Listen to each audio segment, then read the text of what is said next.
दोस्तों जय हिंद, मैं हूं शम्स तबरेज और आप देख रहे हैं टाइम्स मेल।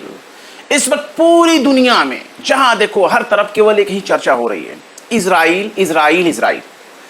लेकिन इसके साथ ही इजराइल को वो बड़ी कामयाबी मिलने लगी है जिसकी उम्मीद पहले से जताई जा रही थी, खासतौर से टाइम्स मेल के जरिए हमारे तरफ से।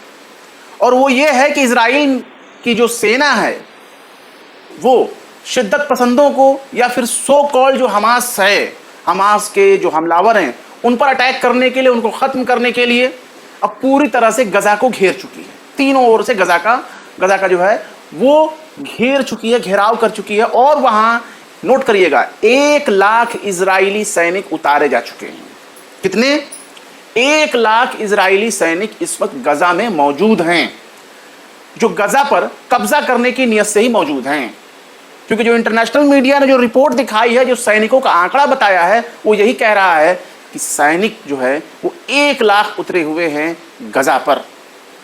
गजा बहुत ही पतला छोटा सा एक पट्टी वाला एरिया है जो अभी भी फिलिस्तीन के पास है, लेकिन बस वही एक बाकी रह गया है।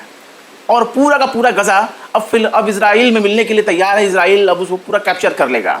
इससे पहले हमने आपको एक रिपोर्ट में दिखाया था जिसमें नेतन्याहू ने कसम खाई थी कि भाई हमास वालों को बिल्कुल मार देंगे, हम इसका बदला लेंगे, ये करेंगे वो करेंगे। इसके साथ ही उन्होंने एक वार्निंग भी दिया था कि हम हमास पर अटैक करने जा रहे हैं, लिहाजा गजा में जो भी रह रहे हों लोग वो उस एरिया को छोड़कर चले जाएं। और उनके चले जाने का जो चेतावनी जारी किया गया, अलर्ट जारी किया गया, या उसे वार्निंग कहना ज्यादा बेहतर होगा, जो वार्निंग जारी किया गया नेतन्याहू के जरिए, अब वो सच साबित होता नजर आ रहा है कि साफ जाहिर हो गया कि वो पूरी तरह से गजा पर कब्जा करना चाहते हैं और जंग का वसूल है। इसे जंग क्यों कहा उन्होंने? अगर सिर्फ महज इसे एक मिलिट्री ऑपरेशन वो कहते तो जिन इलाकों पर वो अटैक करते वापस अपने पास आ जाते, अटैक करके वापस अपनी धरती पर 1 बार जाते, 2 बार जाते, 3 बार जाते, एयर अटैक करते, अटैक करने के बाद वापस इजरायली सेना, इजराइल की फोर्स अपनी धरती पे आ जाती।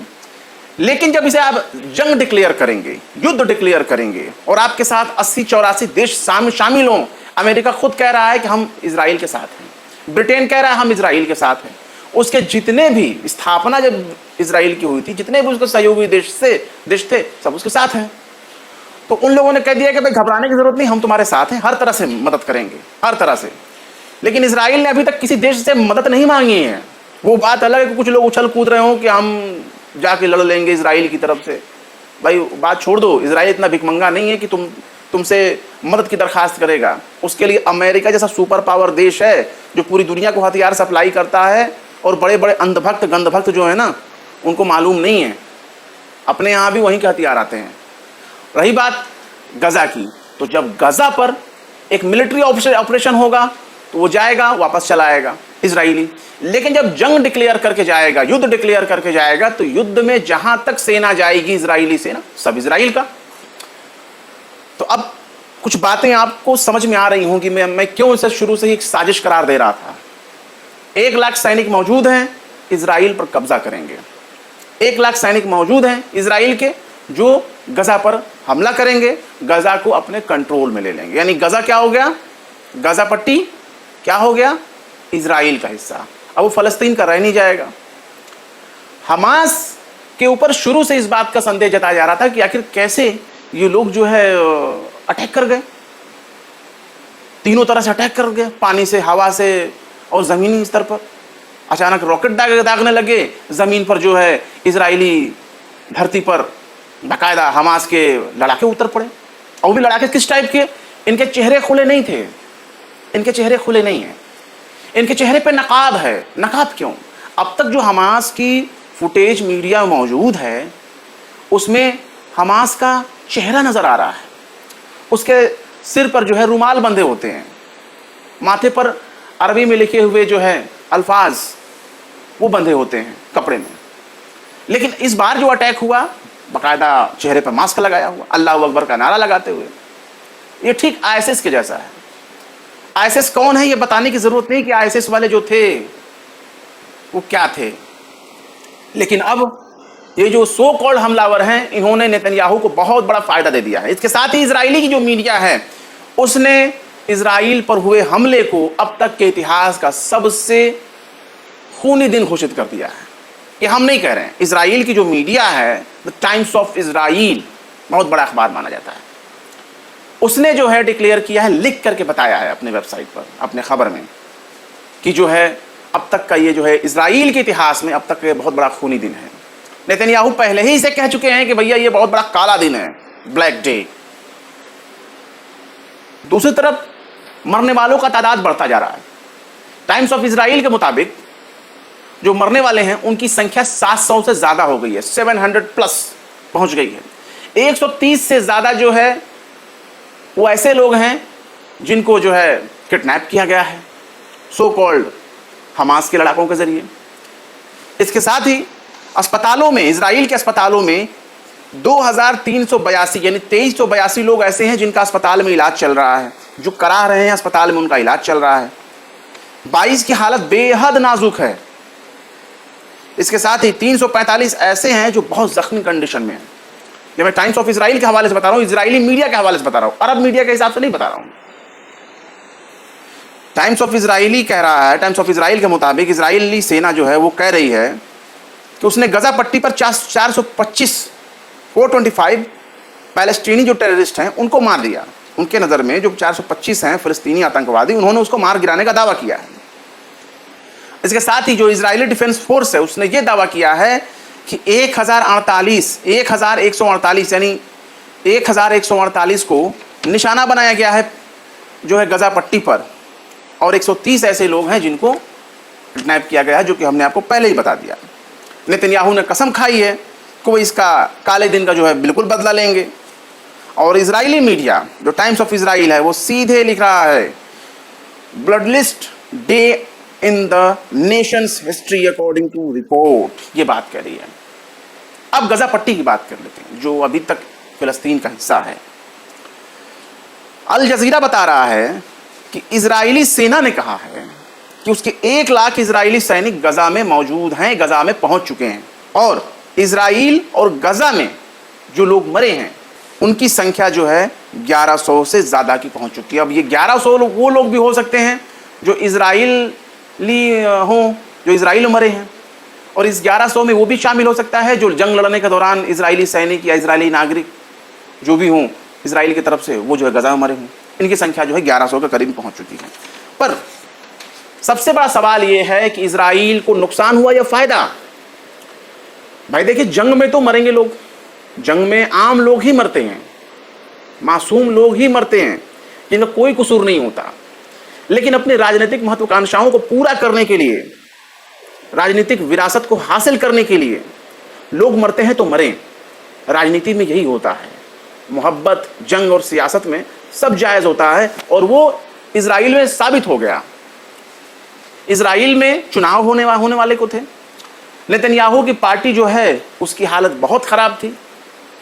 कई अलायंस मिलकर के सरकार चला रहे थे, फिर भी बार बार गिर जा रही थी। कई चुनाव हो चुके हैं, लेकिन अब इजराइल को एक मजबूती मिल गई। इस हमले की वजह से एक मजबूती मिल गई। एक तो सिंपैथी हो गई कि जो इजरायली हैं वो अब हमदर्दी जाहिर करेंगे।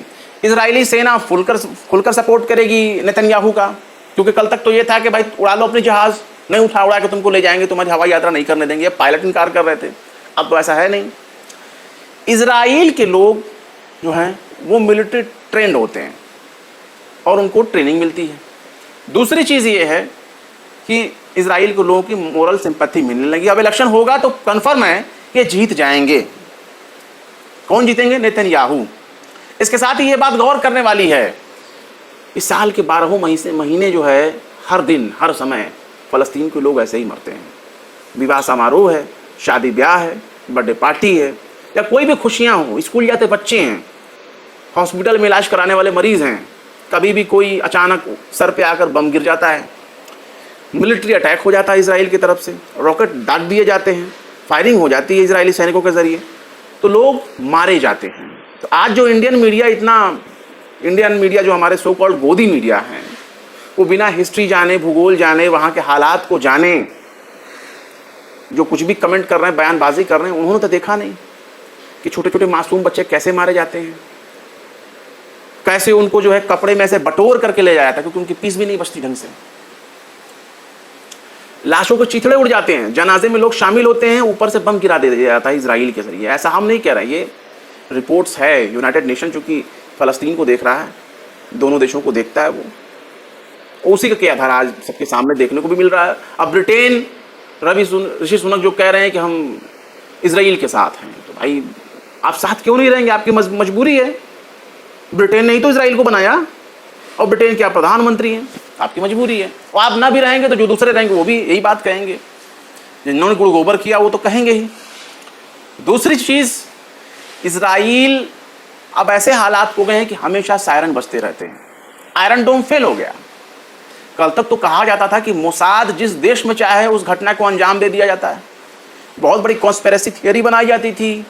ये कहा जाता था कि मोसाद खोज खोज के मारेगा। आज क्या हो गए भाई? मोसाद की ऐसी कौन सी कमजोरी हो गई जो अपने 700 नागरिक, 700 से ज़्यादा नागरिक उसके मर गए? कहते हैं कि हर देश में मोसाद के लोग मौजूद हैं, सेना में मौजूद हैं, हर देश के पुलिस में मौजूद हैं, हर सेक्टर में मोसाद के लोग मौजूद हैं। इतने बड़ा जासूसी नेटवर्क जो पूरी दुनिया में चलाता, वो भी फेल हो गया। अच्छा, CIA, वो भी फेल हो गया। CIA भी तो बहुत बड़ी एजेंसी मानी जाती है। तमाम पश्चिमी देशों की बड़ी बड़ी एजेंसियां फेल हो गई बता पाने में।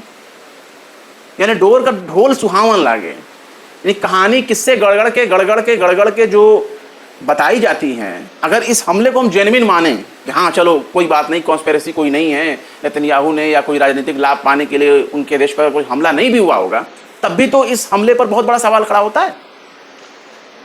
CIA मौजूद नहीं था, उसको पता नहीं था। इंटरनेशनल मोसाद नहीं मालूम था। वो तो टॉयलेट में पानी है कि नहीं वो भी पता कर लेता है, उसके पास इतना बड़ा नेटवर्क है। पेगासस उसके पास है ही, हर देश में घूम घूम कर जासूसी वो कर ही लेता है। मालूम नहीं था उसे हमास हमला करने वाला है, फ़लस्तीनी लड़ाके हमला करने वाले हैं, उसके बारे में उसको मालूम नहीं था। बहुत बड़ा जासूसी का नेटवर्क है। इजराइल ये है, इजराइल वो है, इजराइल में चिड़िया पर नहीं मार सकती। तो आयरन डोम कहाँ गया? लोहे का गुंबद, इस छत्र छाया बताया जाता था कि हज़ारों किलोमीटर दूर से ही वो भांप लेता है कि भाई कोई मिसाइल आ रही, कोई अटैक हो रहा है, तो तुरंत इधर से एक अपना फायर कर देता है, मिसाइल रॉकेट फायर कर देता है हवा में, हवा से उसको मार करके एयर डिफेंस सिस्टम इजराइल का जो है वो गिरा देता है, ज़मीन पर उसको गिरने ही नहीं देता। लेकिन 5000 रॉकेट 20 मिनट में फायर हो गए। हमास ने भी अपनी हैसियत दिखा दी, ताकत दिखा दी, इजराइल को भी दिखा दिया कि भाई तुम्हारे पास हमास है, तुम्हारे पास अमेरिका है, UK है, USA है, NATO है, लेकिन फिर भी तुम नील बटे सन्नाटे हो। इसने ये साबित कर दिया है। लेकिन कुल मिलाकर फायदा इजराइल का हो रहा है। पूरा का पूरा पूरा गाजा पट्टी जो है अब इजराइल बनने के लिए तैयार है। धीरे धीरे मंसूबा जाहिर होगा, क्योंकि इजराइल ऐसे ही कब्जा करते आया है। जितना % उसको दिया गया था टू नेशन थ्योरी के तहत, उसके बावजूद भी वो मानता ही नहीं कि उसका कोई बॉर्डर है, कोई बॉर्डर डिक्लेयर नहीं है। वो नहीं मानता, वो पूरे इजराइल को ही मानता है। यहाँ तक कि सीरिया, यमन, इराक सबको कहता है कि सब हमारा ही है। इतिहास भूगोल की बात करता है। हमारी गोदी मीडिया को तो इतना इतिहास मालूम है ना भूगोल मालूम है। बस इतना मालूम है कि वहाँ M फैक्टर दिख रहा है, हमें विरोध करना है, तो वहाँ पे विरोध के नाम पे इस तरह से ह्यूमन फैलाए जा रहे हैं। एक नग्न महिला का लाश का वीडियो दिखाया जा रहा है, उसके बारे में भी कोई दावे से नहीं कहा जा सकता कि वो कौन है, किस लिए कर रहे थे, क्या हैं, क्योंकि जो आप साउंड ऑडियो क्वालिटी देखेंगे तो नज़दीक जाने पर थोड़ा पास सुनाई देना चाहिए था, लेकिन एक बराबर नारे लग रहे हैं। जैसे ऐसा लगता है जैसे कॉलर माइक, जैसे हमने कॉलर माइक लगा रखे ना, वैसे लगता है कि उन्होंने भी कोई कॉलर माइक लगा रखा होगा वायरलेस, और उससे अल्लाह अकबर के नारे सुनाई दे रहे हैं। तो बिल्कुल क्लियर फुल HD वीडियोज़ नज़र आ रहे हैं। और उसे शूट कौन कर रहा है? क्या इजरायली मीडिया शूट कर रही है? इजरायली सेना शूट कर रही है? कौन है जो शूट कर रहे हैं, वायरल हो रहे हैं? कोई न्यूज़ रिपोर्टर अपने कैमरे से तो शूट करके ला नहीं रहा है। तो कॉन्स्पिरेसी थियरी बहुत होती है। पश्चिमी मीडिया जो है वो पत्रकारिता के नाम पे बहुत गंद मचाती है, और वो नए नए नैरेटिव सेट करने में बहुत माहिर है। दुनिया उससे आगे नहीं जीत सकती। इराक पर हमला करना था तो कैसे कई देशों ने मिलकर के कहा कि भाई इराक के पास तो रासायनिक हथियार हैं, घातक हथियार हैं, पूरी दुनिया को खतरा हो सकता है। बाद में पता चला कि नहीं साहब, वो सब एक नौटंकी थी, हमें तो इराक के तेल चाहिए थे, तेल के कुएं चाहिए थे, इराक पर हमें कब्जा चाहिए था। सो हमास ने हमला कर दिया, गजा पर हमला हो गया। 1 लाख से ज़्यादा सैनिक गाजा पे मौजूद हैं, और गाजा किसका? इजराइल का। कुछ समझ में आया आपको? फिलहाल आपको आगे भी पल पल की घटनाओं की रिपोर्ट हम देते रहेंगे। और जानकारी देते रहेंगे। और अब मेरा बर्दाश्त से बाहर है, मैं आप लोगों को फिर बताऊंगा अरब देशों का रवैया क्या होगा या क्या करने वाले हैं अरब देश। फिर मिलते हैं किसी और वीडियो में एक नई खबर के साथ। शम्स तबरेज को दीजिए इजाजत। जय हिंद। तो देख लिया आपने हमारे इस वीडियो को।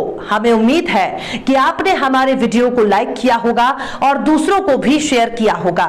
अगर अभी तक आपने हमारे चैनल टाइम्स मेल को सब्सक्राइब नहीं किया है तो जल्दी से सब्सक्राइब कर दें और बेल आइकन भी प्रेस कर दें।